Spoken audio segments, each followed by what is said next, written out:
Hey there, welcome to Her Truth Revealed, Unraveling Our Midlife Era. I'm your host, Wonderful Morrison. This space is for the woman who's done pretending, done hiding, and ready to step fully into her truth. Midlife isn't about fading into the background. It's a time where resilience lights the way and authenticity becomes the loudest voice in the room. In this season of our lives, we are more than just survivors. We are creators, revolutionaries, and unapologetic women rewriting the rules. I've been through my battles, rebuilding from loss, betrayal, and heartache. But here's the truth. Every challenge, every tear, and every setback has led me to this moment of profound transformation. Together, we're going to dive into raw, real conversations that shatter stereotypes, tackle the tough stuff, and embrace the powerful magic that is midlife. So, if you're ready to live this chapter with boldness and joy, hit subscribe. Share this episode with someone who needs to hear it and leave a review so we can keep this revolution going. Ladies, no more masks, no more apologies, just the truth of who we are. Let's do this. Hello and welcome to another episode of Her Truth Revealed, where empowered women in midlife come together and unravel all the things of our journey through health, spirit, emotions, motherhood, all the things that has brought us to where we're at today. The most powerful version of ourselves, I believe, happens in midlife. And I have found women all over the world to have the same conversation with, because guess what? Not the only one. There is so many of us. There's an entire community across the globe that believe and see that midlife is only the beginning. So today I have a very special guest, this beautiful human being named Jessica, who is beyond transformative wellness and leadership coach. From what I have learned from her is, of course, extraordinary people end up on TEDx. So she is one, and she's a podcast host and a not one, but three-time author. You see what I'm saying? Midlife is just next level awesomeness. She has 25 years of experience and certifications from the Institute of Integrative, it's like a trick word, nutrition. John Maxwell, do y'all remember that guy? Still a powerful dude. And Zig Ziglar legacy. I'm a huge fan. Like Zig was my inspiration in my early stages of business. And she is a Ziglar legacy certified human being. She's equipped others to thrive using her signature REAL, real framework rooted in mindset, meals, and movement. We need more of that too, because in order for us to keep our vibrancy alive and to give into the world, we need that. She is a certified hormone and integrative nutrition coach, a grief movement coach, and she draws deeply from her personal journey of loss, which we will have a conversation about, including deaths of her infant son, 2 unborn children, her father, and helping others find healing, hope, and wholeness. Her faith-led, heart-centered approach offers a beacon of light through grief, burnout, and life transitions, which doesn't just happen in midlife, by the way. We're transitioning on a regular basis. And listen, if we could do it ourselves, we'd already be doing it. We need people. We need people like Jessica who gets us, who gets what we're going through. And so, I could just go on and on and on and on, but let's hear from the magic that she is right out of her own mouth. Welcome to the show, Jessica. Thank you so much. This is going to be so fun. I'm excited for our conversation. Oh my gosh, me too. From our previous conversation, I feel like we could have talked for 8,000 hours, not just because you have such a magnetizing personality, but also we have a lot of commonalities in our lives. Take us, Jessica, from where you truly started this journey to who you are today with the books and the TEDx and the losses and the framework. Like what was a catalyst for you?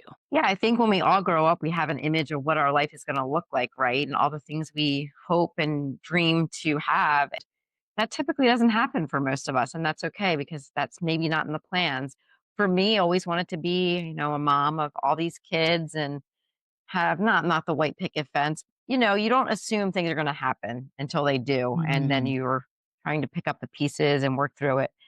Growing up, I was very athletic. I was an elite gymnast. I was a runner. I met the man of my dreams at 22 and got married very young. And yeah, I'm very blessed. Been married almost 28 years. And so life started very quickly for us. We had a daughter who was a preemie. I was working as a pharmaceutical rep and I was always a very competitive person. And so trying to balance that with a baby that was in the hospital for a month and then her coming home with all these tubes and when you're 25 years old and you're Mhm. managing all this, it's overwhelming. And my husband was in optometry school at the time, so I was balancing a lot at that point, and that probably primed me for what was to come. And so my husband graduated from optometry school and owed 4 years to the Army. So then we moved to Maryland for his first duty station. Fast forward, I get pregnant again. I never had issues getting pregnant. He would look at me and I would get pregnant. Yeah, it's true. Got pregnant, thank God. I mean, I'm very blessed with that. Got pregnant with my second child. And a few months after Stephen was born, I was noticing that he didn't seem to be reaching his like typical baby milestones. Although Isabel was preemie, so I didn't have much to compare it to. But as a mom, like if you're a mom or any woman, you get these feelings. And deep in Mhm. my gut, I knew something was not right with him. And so brought him to the doctor. They assured me he was fine, that he was just slow. 2 months later, I was insistent that something was wrong. And so I brought him to Bethesda Naval Hospital because we were in the military. And on the spot, we had a wonderful pediatrician who made house calls down the road, but she knew something was wrong, brought in a neurologist, and he Mm. was diagnosed with a disease called spinal muscular atrophy, something I had never heard of. I grew up in a medical family and I thought, that's okay. Like I can handle a child with a disability. But in the next breath, the doctor told me that there was no treatment or cure and that Stephen wouldn't live to celebrate his first birthday. So tough time, like my world crashed at that moment. This is 24 years ago. So, there's been a lot of time for healing and to share the story and to help others along the way. But at that point, my world was like, I didn't even know how to function. And Mhm. so brought him home. We had hospice. We were very housebound because of his condition. And Stephen passed away at the age of 9 months from SMA. Just a Sorry to really, hear. yeah, really tough beginning to being so young, and I had never lost anyone close to me, and to lose your own child was the worst I think that any parent will ever go through. So it was just a really tough time in life. Wow. I had to mute myself there because like I had to take a little gasp because I think w- as humans, we're prepared and we know death is imminent for all of it, right? It's coming to get Mhm. us all. Yeah. But I think when you're at that age and you're still really idealistic about your life and the way it's going to go, to have something like that happen early on is shapes you in a different way, shapes your grieving in a different way, shapes your decisions and being a mother in a different way. So oh my gosh. I want to offer my condolences and also just know that um, what we assume is punishment is a gift ultimately, right? And that was his like what a beautiful way to take a life that you were living and still had a baby and moving on with your work and your husband and all of that. Was it in the catalyst, what came first? Was it physical health that came first, or was it the Because, like coaching is relatively new, but really it isn't. It's been around for a while and you could Yeah. have done so. Which came for you first in terms of how you were moving towards the healing process of this and how you contribute to the rest of the world now in the service that you give? Yeah, well, I found exercise to be very therapeutic for Mm, me. We all turn to something. And for me, like getting outside and running was like the time that I could clear my head and work through my thoughts. And I was always athletic growing up. And so I became certified as a personal trainer and group fitness instructor because I needed an outlet for myself because I mhm. was a stay-at-home mom at that point. And so at night, I would go and start teaching classes in the community. We lived in Delaware for 20 years, and I started building up quite a following and really encouraging women, no matter where they are in life. This is my platform, really, is to show up for yourself, to take care of yourself, because all the things around us can crumble. But if we're not in good health, and we know many people like Yeah, we're not. And we know people fighting cancer and diseases, and it's hard. Even if we have a day we don't feel well, if we're not able to show up, fill our cup, put our oxygen mask on, put our armor on, then it's really hard to take care of others.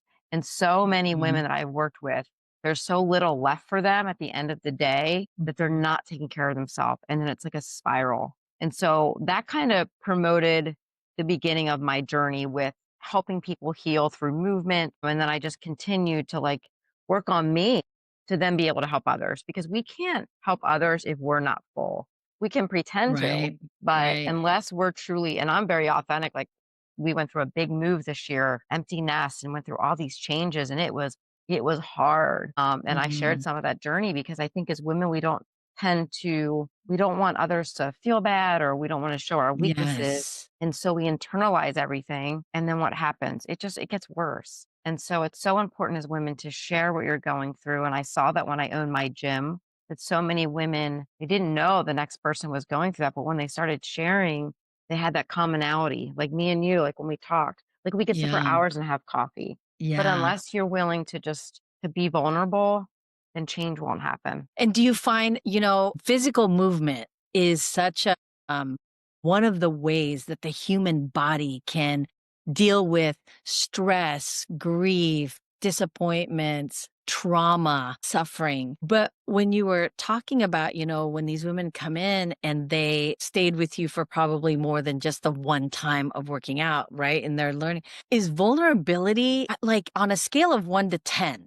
Where does vulnerability lie with people who might use exercise as a way to express their pain versus being vulnerable? Or is that even not a thing? Is movement still vulnerable, or is vulnerability more of like, I want to share my depth? I think it's both. Mm, I mean, if you think like if you walk into a fitness class and you're new, even myself when we moved, I went into new gyms and it's scary, right? You're putting yourself out yeah. there. People are Yeah. looking at you. I was fortunate I created an atmosphere that women just felt they could be themselves. And I think that's so important and such a quality in women I look for when you're Hmm. drawn to certain people, because you can show up real and fractured, right? Because we all have Yeah. something we're dealing with. And so vulnerability can come in a lot of different forms. I love that because I think people say vulnerability or vulnerable, and it's just one thing. It just has this blanket definition. And I think that you can be vulnerable in one area and not in another, right? Yeah, And so then is true. it really helping you? Is it really supporting you? Is it really growing you? And I think one of the areas is I really want to touch on because you worked with so many women, especially in this face to face, belly to belly arena of our physical, which I feel like our physical movements and our physical body speaks louder than our words do, right? So, in that space of working with women, in that, what do you think is our, like, what do you think we hide that is our truth? Like, synonymously, the common denominator of years and years working with women, what do you think we're always trying to hide from? Insecurities, right? Mm, And I can speak for myself. One thing I'm so uncomfortable with, like I love this process, but for me to get out on like a doing a Facebook Live, or like you feel fear of judgment, isn't like that's a yeah, big one. Like you're worried, what are people gonna think of me? yeah. And I think it's a constant like work in progress. And we all have different fears. For me, it's like that fear of judgment, or And I don't even know where that comes from, right? But I think Right. for all of us, we have something that we're struggling with. And I don't know of any woman that has it all together. And if they do, I'd like to know what they're doing. Hey, it's Call something us. different. Yeah, like every day it's something different that's like, kind of nibbling at my brain, or it's like there's a hamster in there. Like it's always something that I'm like, not good Yeah. enough, or I didn't do this, or, that's Yeah. that's how you're wired too. Yeah. But do you think it's more women than men, or is it just because we're talking to each other more that that's more expressed, or do you think men don't struggle with that nearly as much? I think men struggle, but they deal with it in different ways. One and Mm. two, men aren't like they don't necessarily. I think they need a community, but maybe they don't. That's something my husband and I have talked about a lot this year. Is like you need to have a few good guy friends too. Like it's important to have people you can Yeah. surround yourself with and lift you and help you reach your goals. It's so important. So I don't really know. I guess because I haven't been in the brain of a man, but knowing my husband, like he's definitely not wired the same way. I, like, envy it sometimes because I'll do Right. myself crazy and I'm like, "Why aren't you worried about this?" Or, it's just how we think differently. Yeah, that's true. I was just curious because when you work with predominantly women, and then I wonder if there's like a common trait there. Let's talk about grief a little bit because that's interesting. When I read your bio, and you're a grief, not counselor, movement coach, a grief. I know that movement and exercise, that's all part, but what is that really like? What is a grief movement coach, and what Yeah. do you do there? So when I opened my gym and I realized there were so many women coming in, and we all lose people in our life, and grief isn't always just losing someone. It's a divorce, it's a job loss, it's a pet loss. Like Yeah. it presents in so many ways. But there are sometimes women would come in and there's just so much heaviness. And so one day I was just like, I don't know, on Facebook or whatever, and I saw this guy, Paul Dennison, and he's very well known in the grief community of doing these workshops and these certifications. And I'm not like a yoga person, but he started with grief yoga certification, and Mm, then I saw this program for grief movement. And so I, was like, this is really interesting because I feel like what I do aligns with this. And so really what it is using your breath, movement, and sound to work through and heal grief. And it's a very uncomfortable process. I used to host them in my gym. I've done a few virtual, because I'm not like, I don't like to make a lot of noise. Like even when I work out, I'm not the one like hollering in the back. I love those women. I'm just not one like that.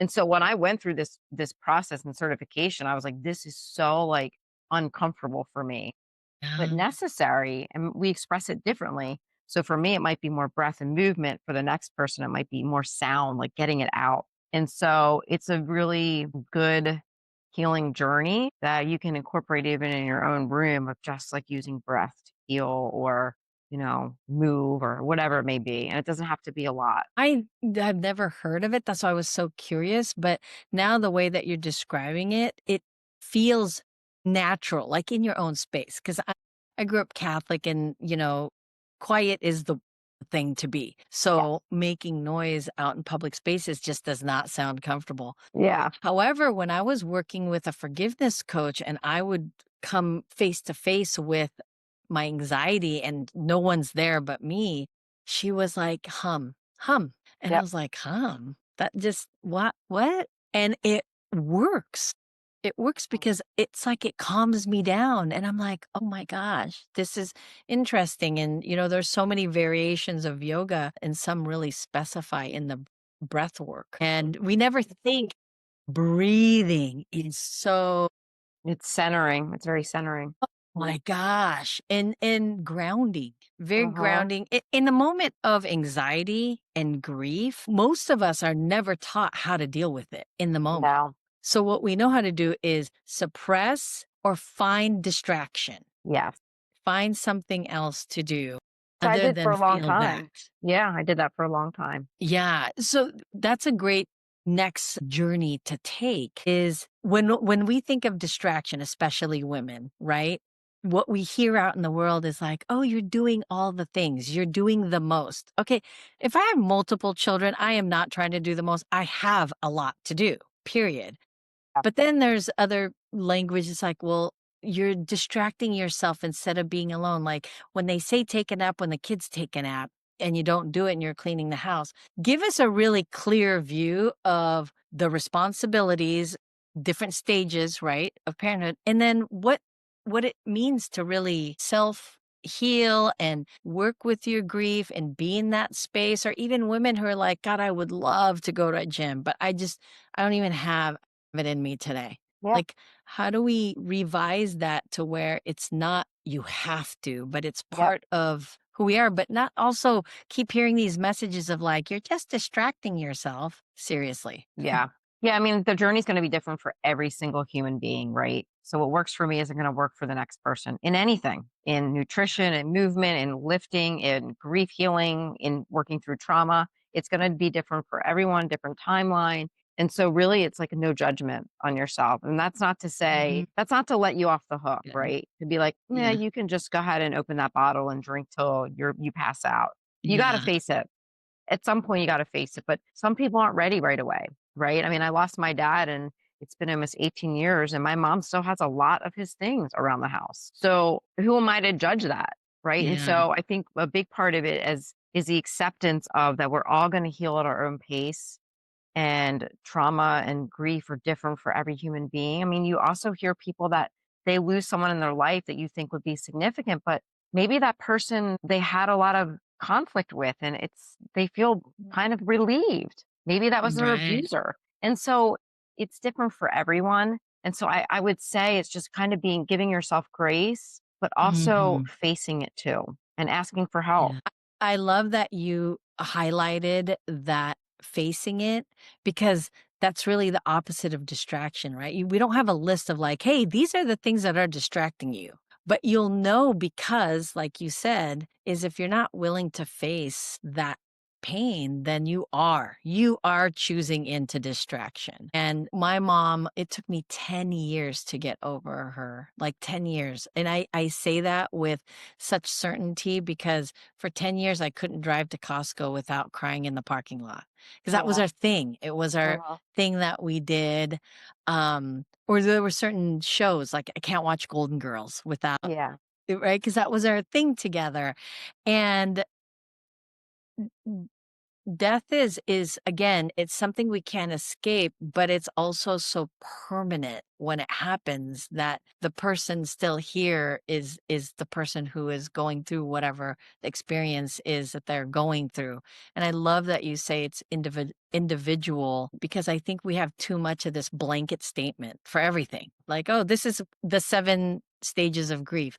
Well, yes and no. I didn't feel all 7 at the times I thought I would feel them. Yeah. And I didn't feel them the way that it was described either. So I felt like, "Oh my god, is something wrong with me?" Because I didn't do it the way that it's been written and the way that it's Right. been described, right? And so how do you when you're working with, this other thing that you put on here, the hormone and integrative nutrition coach. I just wanna piece that together with Oh, grieving and midlife because it's all part of the thing oh, yeah. said a minute ago that grieving doesn't have to be death. Like I'm currently experiencing grieving my 40-year-old self because that girl's gone. She gone. Not, I Yeah. mean, and I didn't realize I'd had to grieve her until Yeah. recently. So then also hormonally, I'm all kinds of weirding out because I'm hitting perimenopause on a real level here. Yeah. And then I'm also empty nesting. It's just madness. It's Yeah. madness. The Like, same time. Like a perfect storm. help me, coach. Yeah. Well, it is so interesting because midlife, what is midlife, right? I mean, that can be defined by different people, but to me, it's like we take the wisdom of our younger years and what we've been through, and then we get this like awakening. But then our body's awakening to different changes, right? And so for me, Yeah. I started perimenopause. We actually started way before we even know. I did so much. I got Yes. certified. I dig deep. But what I will say is I went through it so early. At 42, I started. And I will say I am very confident that years of high cortisol levels from all the trauma I went through. Because Mm. after Stephen, I lost 2 more babies in utero. I lost my dad. I lost my cousin. and I was like survival mode. And so we're living in these levels of high cortisol. So I really feel like that played a big role. And I was teaching a lot of classes. So my body was like in a state of like inflammation. Mm. And so I went through it very young and I kept insisting, and this is a lesson for all of us is you know your body best and you have to advocate. If you don't get the answer from the doctor or whoever you see, that go see someone else. Like your health is so important. It is worth every investment. And I just wish more people would understand that. They'll spend more money on fixing a car than they will fixing their own body and mind. Right. So, one is knowing your body and knowing, like, what's going on, like documenting it, journaling it. So, when you go to a Mhm. doctor, like, this is what's going on, they may poo poo it, but being insistent, getting your hormone levels checked, and not once is not enough because they fluctuate so much in Mm. perimenopausal years. Yeah. Whether it's your estrogen, your testosterone, your progesterone, get your adrenals, your thyroid, all of it. We could have a whole podcast on that. But to me, it's like your body's changing and we're grasping that younger being and we're seeing our Yeah. body physically change too. And it's harder, right? So many women are like, I can't, my weight's changing and I'm not doing anything different. And so you have so many things. And then mentally you have all this fog and like it's just a mess. Like you feel like you're a mess. And so Yes. advocating for yourself and also that mid age, our kids are getting a little older, right? And then our parents might be getting sick or passing away. So you're in this crazy time in your life where you're Yeah. just trying to like grab on to the rope, like, right? Yes. And then some marriages start to suffer because all these other Yes. things are pulling away from your spouse. And so there's so many aspects of this, but one is understanding it's okay. Like your body is going to change. When I finally like had my last period and like I realized I was like, oh my God, my youth is gone. Like I was seriously depressed. So Mm. it is a lot because you realize like I'm not fertile anymore. I'm Yeah. old, but it's all how you look at it, right? And how you spin it. So there's some benefits, right? But really advocating for yourself, reaching out to whether it's a doctor or a hormone coach, a nutritionist, because there are a lot of things you can do to help those years and also to stabilize you. You can change your diet a little.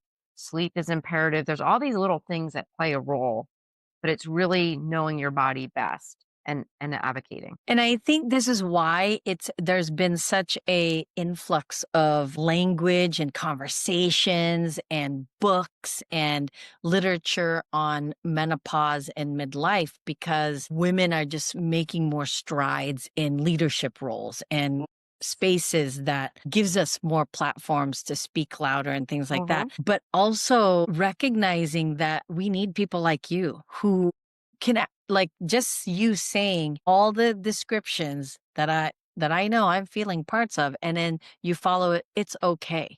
Like, it's not enough to tell myself it's okay because I'm in my head all the time, right? We're all. But to Yeah. have somebody else say it is like, okay, oh, what a relief. Okay, Yeah. now what?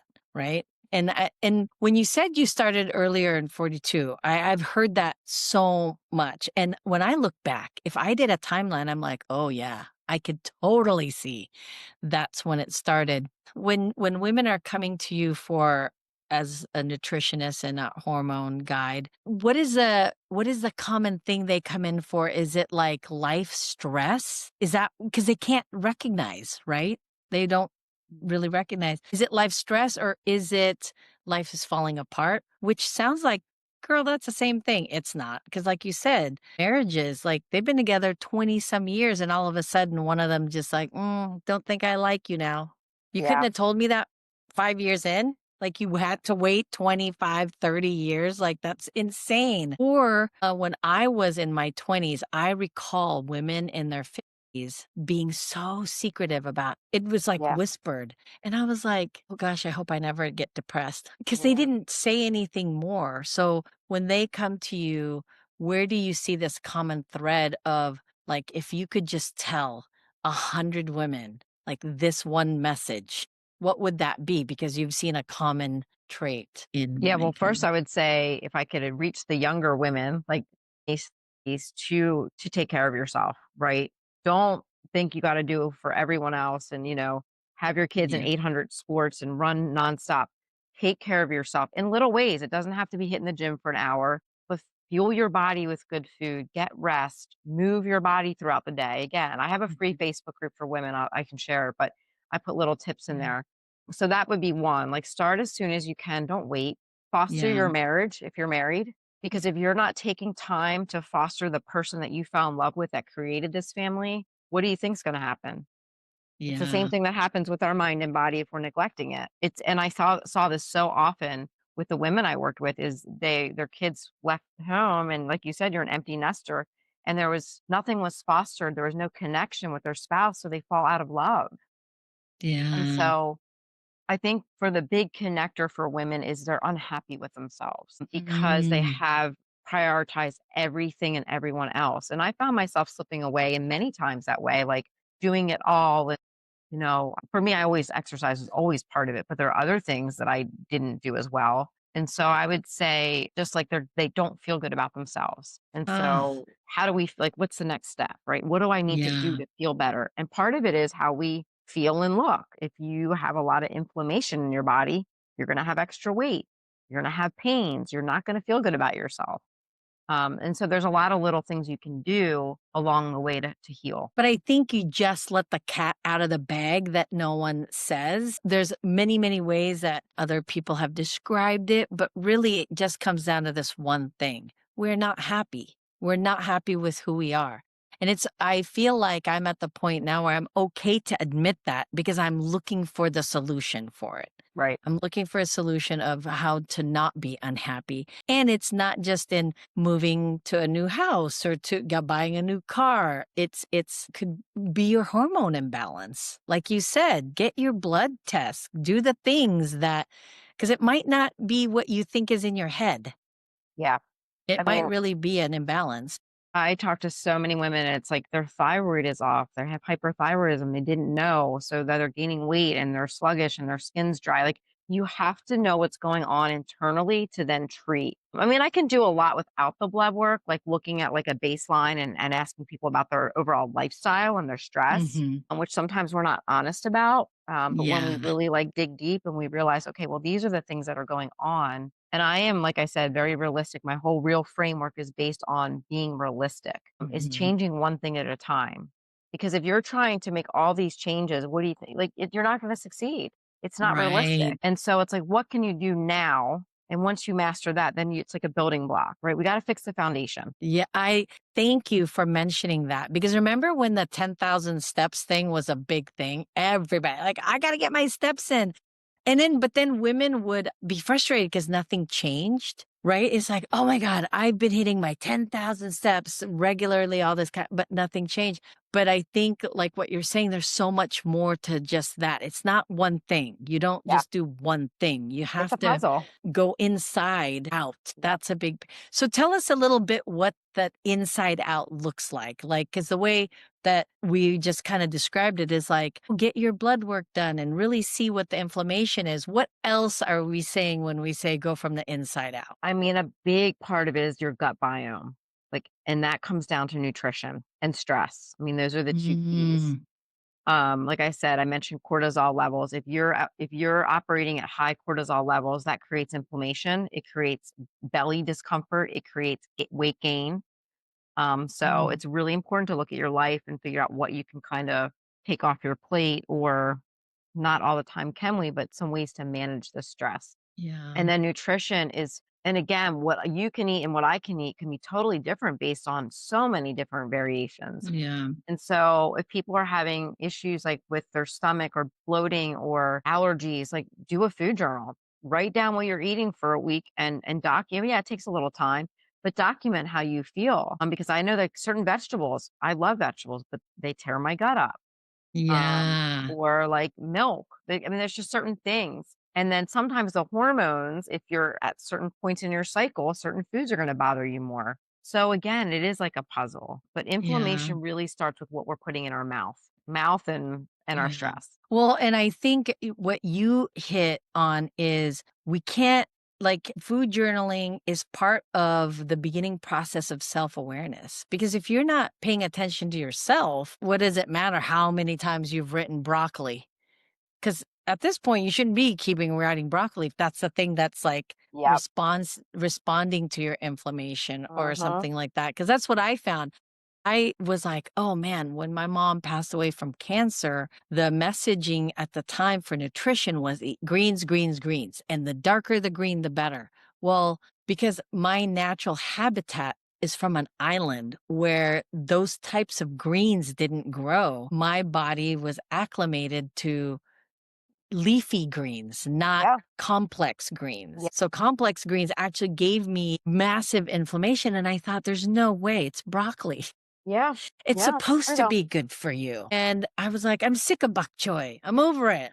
Like, it's like I lettuce. know. But I didn't realize that my body was, and at the time we didn't, internet was not the biggest thing and Google was Right. just starting out and we Yep. just didn't have enough. And nutritionists then weren't as knowledgeable as they are today, right? So that's another piece. Do you see that nutrition, that whole industry, how do you, from when you started to now, how has it grown? And then where do you see it going? Yeah, I mean, I think our healthcare system is slowly shifting because people are fed up with conventional healthcare, and just being given a pill instead of getting to the root cause. And I'm not poo-pooing medicine. There's a place for medicine, absolutely.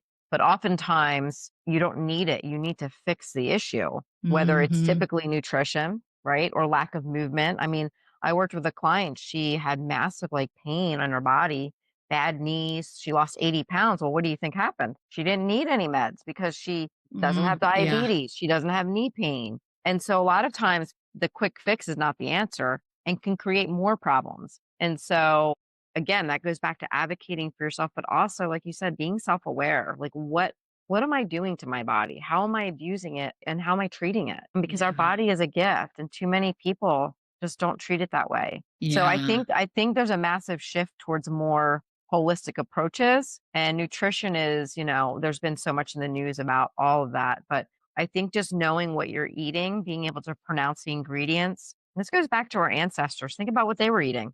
They were eating whole foods. They weren't Yeah. eating all this processed. The biggest thing that like I try not to put in my body is seed oils. Seed oils like Mm. vegetable oil, canola oil. It's like these, there's 8, I think they're called the dirty no, there's like a word for it. Dirty 8, dirty 7, I don't know, but there's 6 or 7 or 8 seed oils that are toxic. And if you look at how they're processed, you can understand why they are toxic to our body. And a lot of Mhm. foods use seed oils versus like I use olive oil, I use avocado oil, coconut oil, butter, or ghee. That's the fats I use. I don't use low fat, no fat.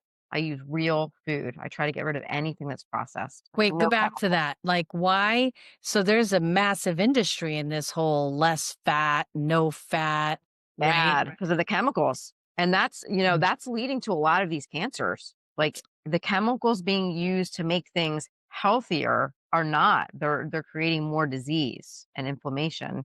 Because think of how many chemicals you have to put in to make something low fat or even almond milk and Yeah. coconut milk. If you look at the back of them, they have seed oil. So that's not Mhm. really it's not really great for you. And again, I believe in moderation, not deprivation. So if you like to have your, whatever type of milk in your coffee. I'm not gonna poop like, say that's wrong, but you just have to be aware of how much you're putting in and how many Right. like, all of it. It's just being Moderate. yeah, Yeah. moderation. That's how I live my life, like 80/20, 80/20 rule. So how does it, like, how do you think when we are negligent in our nutrition, right? And mind you, like somebody, I have a couple friends who've been eating and living the same lifestyle for years. Like Mhm. it hasn't killed them yet. So what's the Right. point, right? How do you think this affects our emotions or does it? Does it even is that a real thing? Because you're hearing a lot of this like, oh, it's connected. Like the gut, the leaky gut thing was huge when it came out. No, Yeah. like what is that, right? And then the no fat thing. Do those things affect our emotions or are we just being crazy? No, I mean, I think if you have a poor diet, absolutely, because it creates inflammation, and that's inflammation in your brain as well. Mm. And there's a lot of books written about that. But if people just cleaned up their diet even a little, I mean, we were traveling this weekend and I'm like, oh my gosh, like people just have so little regard for the food they're putting in their body. And again, I eat French fries, Mhm. I drink alcohol, but that's all you're doing. Your body's like you Right. are what you eat. Just like your thoughts become your output, your input becomes your Yeah. output. It's the same thing. And so you shouldn't expect your body to perform well, mind or body, if you're putting junk into it. It's like putting bad gas in your car. And people Right. need to really wake up to that. Yes, and I think we have to always see the correlation too, that it's not just, the emotions of because when you think about it, when you are grieving, right? When my mother passed away, I am, what I would consider a not emotional eater. I am. I just do it when I'm happy, though. When I'm not happy, I don't eat I am. because it takes more energy to do it, but it's still an emotion. I'll never forget when my nutritionist said that. She goes, "Well, are you an emotional eater?" I'm like, "No," because I assume emotional eating Yeah. is sadness. And then so she had me write a diary, and she's like, "So what was happening here? What's this emotion?" I was like, "Oh my gosh, we were on a family thing. It was so much fun." And da da da. She goes, "Hmm, is that an emotion?" I'm like, "Oh, you got me." Yeah. Yeah. So I am a happy eater. I'm a happy drinker. I Yeah. don't do any of that. So it's kind of the same thing, right?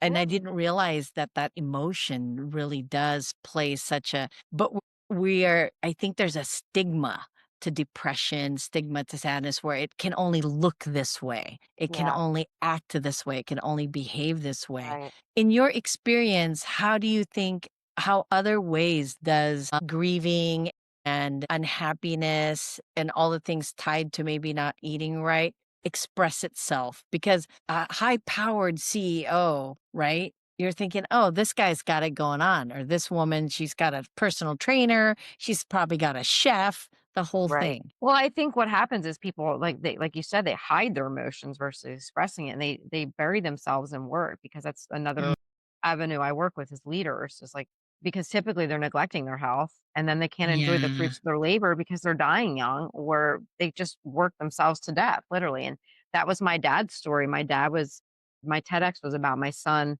meeting my dad in heaven and kind of lecturing my dad about why didn't you take care of yourself, Poppy? And my Mhm. dad was a primary care physician in this town we grew up in, and I admired him so much. He was my hero, but he also took care of everyone else, and there was nothing left for him. And so he neglected Mm, his health. He didn't exercise. He didn't eat right. He was burnt out. I mean, his stress levels. And so that's a big part of my message too is like, what expense are you doing all this work? Like, at what expense? yeah. Are you enjoying Right. your life? Are you going to be able to enjoy your life? And that's one of the things I always say in my group, like, what do you have planned this week for fun? Because every week someone you should have something fun planned into your week to look forward to. Because what's the point of life Mm, if you don't have joy? Like we know we're gonna have right. sorrow, but if you're not planning happy events, and it doesn't have to cost a lot of money, like people are like, I don't have money for that. Going for a hike doesn't cost money and grabbing a cup of coffee or Right. whatever fills you up. For me, I love hiking and coffee, but like planning little things into your week for that joy is just so important. Yeah, I thank you for highlighting that because I think this other uniqueness of today's midlifers is we come from a generation that has no idea how to rest, no idea how to have fun. Like we think our work is fun. We think the struggle is fun. Like we've been bought into the idea that all the ways that we over expense ourselves is actually fun. Is it though? Have you guys not seen the new Charlie Sheen documentary? No, I haven't watched that yet. Is that That's what an it's about? excess amount of fun, which I think we have to put in moderation also is that Oh like you yeah. said, moderation over depletion is the key to a well-rounded space in life. And so now tell us in your amazing midlife, right? What are you doing now? So you've done the TEDx, you've built a business, you've moved to a whole nother location, you're empty nested, you've done all the things. What's next? Yeah, I'm the type that doesn't sit still, and that's me, like, what's next? Because I feel like I've built up this, foundation to the next step, and so I feel like every coach needs to have a coach, right? I have 2 Mhm. coaches, that are helping me get to that next level. For me, I just built out a new website, it's called therealwellness.net, and that is really just helping women and leaders, move to that next level, whatever it is in their health journey that they feel like they need to improve upon. And, hoping to do some more coaching and speaking. I do some personal training on the side. I still teach a few classes for fun, but really building my coaching and speaking business to just impress upon people the importance of showing up for themselves first. Thank God. We need more of you out here in the world, and that is We such need a people to beautiful listen to it. yes, and it's such a beautiful space to exist in because really we're not done. We are not done, but we also can't keep it doing life the way we had done it. Like the hustle was great, the grind was Mhm. great. I don't regret any of that. But I know in my gut, I can't keep doing that to get to the next thing, Yeah, right? Like that just isn't going to work anymore because I don't want to.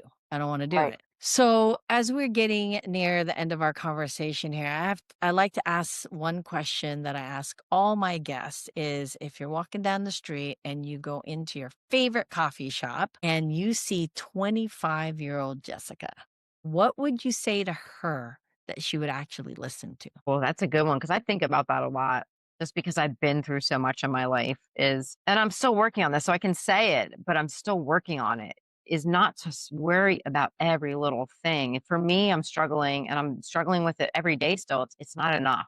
I got to do more. But I also feel like God has put a very heavy calling on me to share my message. Like it truly like sits on my shoulders. And so I've learned a lot of lessons over the years, but just to let the little stuff, if it's not going to matter next week, next year, whether you had a conflict with someone and you're like, you know what, that relationship's over, learning to let things go. And Mm, that's always my phrase, let go and let God, because I am a very spiritual person and I believe that we all have a purpose and mission in this life. I have to constantly remind myself that there's a lot that I cannot control and that I'll release it and let it go to God. yeah. Yes. Can you imagine what your 25-year-old self would exist in if that was like the thing okay, we'll do it your way and Yeah. see how it works out. It's to be rebellious, I right? know. But, every step that we've all gone through in our life leads us to the next path. Mhm. And so instead of I always say, don't look back, you're not going that way. Use your past to propel you forward and learn from those Right. lessons and mistakes. But that's part of your journey. Yeah. Everything that we've been through is part of my journey and has led me to the place I am today. And it's something that I really legacy for my children is like, you got to embrace life. It's going to be hard. We're going to have days where it's depressing. I mean, I've had one day like that yesterday, but it's just that's normal. That's human. And to give Mhm. yourself some grace. And I think that's the key is to normalize that it happens and not to punish yourself or shame yourself into it. Because I think that's another thing is like, oh, well, why can't I be bubbly every day? Come on. That's not realistic, first of all. But like, yeah, this morning I was going through some things. I was like, why am I feeling like this? Yeah, And you then took the it. sun came out. I mean, you have to check in with yourself a lot. And that's something, again, my husband and I are doing. If anyone's interested, I have this little couples journal that I developed to help like other marriages because we went through a tough time last year. And it's just like some questions, like prompts. So I can also send that out to you if you want to forward Yeah. it. But it's great. It's just discussion points because you got to not just check in with yourself, but how's my partner doing? Right. Because oftentimes we're not paying attention to that. Well, when you said 28 years, so much of like our generation, we kind of come from parents who an environment where marriages stuck it out no matter what. And then there was this whole slew of like, oh, multiple marriages, awesome, we can do this. Again, not judging or anything, but what I think was a missing part of the conversation was how are we nurturing that thing, right? How are we Yeah. nurturing the marriage? How are we nurturing ourselves and the other person that's in our lives, right? Hmm. And some marriages are not meant to be, I'm guessing. Yeah. I mean, Um, and there's not. some yeah, but I've heard so many times with, people who say, "Man, that first marriage, I should have just tried harder. Just so we should have made it work." And I'm just like, what is that about, right? That's not everybody's story, but there's enough of those people that say that that's like, "Huh, I wonder what that missing link is." And really it's like what you're saying is when it's like neglecting our mind and our body. It's going Mhm. to ask for their due Yeah. rent sooner Yep. than later. Hmm. And it's the same. So Thank you so much for your generosity of your energy and your wisdom and your time and even more things that you're willing to give us that, you don't have to. So I appreciate that so much because I think there's no part of our lives we can neglect. None of it gets just pushed aside. Yeah. And I'm really grateful to connect with you and be in your space. And your books are available, I'm guessing, on Amazon, Yep. Yep. right? Triumph Through the Tears, Any Hope and Purpose Through Loss, and then Real Wellness, A Path to Optimal Living. And then is your TED Talk available? Yeah. Is it on YouTube? Yep. It's called The Ironic Conversation. Okay. So you heard it here first. These are all the spaces you can consume and stalk Jessica for all the goodies to support you in your journey through midlife, transition, nutrition, hormone, big conversations in that for us women in midlife. And I highly, highly encourage us to dig deep and dive in. So thank you again. Until next time, everyone. Toodaloo for now. Bye. Thank you. Thank you so much for being with me on today's journey. If you felt something resonate, if you saw yourself in this conversation, please take a moment to subscribe. Share it with a friend who needs this space and leave a review. It helps others find us, and it's a small way you can be a part of this powerful movement. Ladies, this isn't just a podcast. It's a community, a revolution, a place where midlife women come together to embrace our hard-earned wisdom and vibrant truth. So thank you for being part of this. Remember, it's time. It's time to step into our truth. No more holding back. Midlife is ours to own, and it's only getting started. So until next time, take a breath, honor your journey, and live with audacity, courage, and joy. This is our time, our truth, unraveled, revealed, and celebrated.